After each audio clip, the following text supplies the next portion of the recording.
آیا این مادرم کار با شوهرم درسته خوابید. یا من نه؟ مریم 27 ساله 10 ساله که ازدواج کردم و یه دختر 5 ساله دارم. چند وقت پیش به کارهای همسرم و مادرم شک کردم.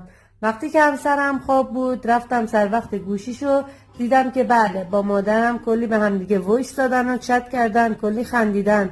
حتی دیدم مادرم براش نوشته بود دلم برات تنگ شده. فرداش دخترم رو برداشتم و رفتم خونه مادرم. با بغض و گریه گفتم آخه مادر چرا این کارو کردی؟ چرا زندگی منو نابود کردی؟ گفت مقصر خودتی، میخواستی مراقب شوهرت و زندگیت باشی. وقتی تو مراقب نباشی یکی دیگه میاد جاتو پر میکنه. برگشتم خونه و رفتم سراغ همسرم.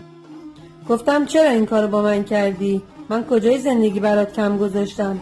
برگشت با وقاحت تمام گفت تو اگه تو خونه یه دل سیر غذا بخوری بری بیرون هوس میکنی بری ساندویچ بخوری؟